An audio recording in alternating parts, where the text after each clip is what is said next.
नमस्ते। आज मैं डिस्कस करने जा रही हूँ मैट्रिमोनियल केसेस में जो सेटलमेंट होती है। जज साहब का ये रहता है हमेशा कि छोटी मोटी नोक-झोंक जो कपल्स में हो जाती है वो यहीं पर सॉर्ट आउट हो जाए और दोनों साथ रहें। ये हमेशा कोशिश रहता है उनका। वो पूछते भी हैं कि भाई आप लोग को साथ रहना है या नहीं। जब दोनों कपल्स तैयार हो जाते हैं साथ रहने के लिए तो उनको फिर मीडिएशन कोर्ट रूम में भी सेटल कर सकते हैं वो, लेकिन मीडिएशन में भेजते हैं। वहाँ एक्सपर्ट होते हैं। जब इनकी काउंसलिंग होती है उस वक्त ये लोग साथ रहने के लिए तैयार होते हैं। वहाँ पर सेटलमेंट का टर्म्स और कंडीशन देखना बहुत जरूरी होता है।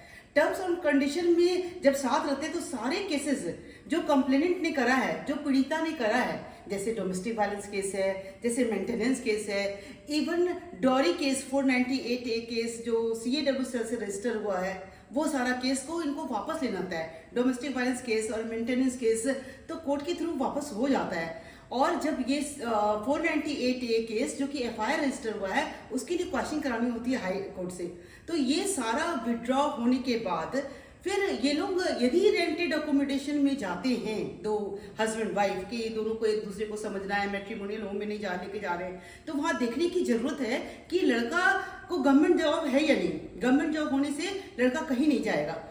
प्लस यदि गवर्नमेंट जॉब नहीं है तो कोई अच्छा सा बिजनेस जो कि एकदम स्टेबल बिजनेस है या नहीं।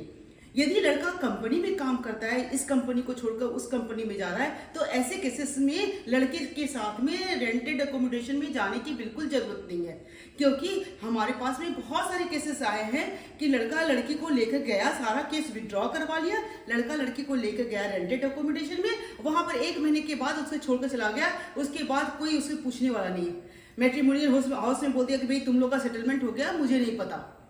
तो ऐसे केसेस में जब केसेस विड्रॉ होता है तो जज के सामने में ये क्वेश्चन रखना चाहिए, जैसा ये केस विड्रॉ कर तो रहे लेकिन इसमें लिबर्टी टू रीओपन कर दीजिए। यानी कि जब भी ये कंटेंट करे कि कोर्ट का अवहेलना करे और हमें न रखे छोड़कर चला जाए, तो उस वक्त फिर से केस ओपन हो जाए उसी स्टेज में।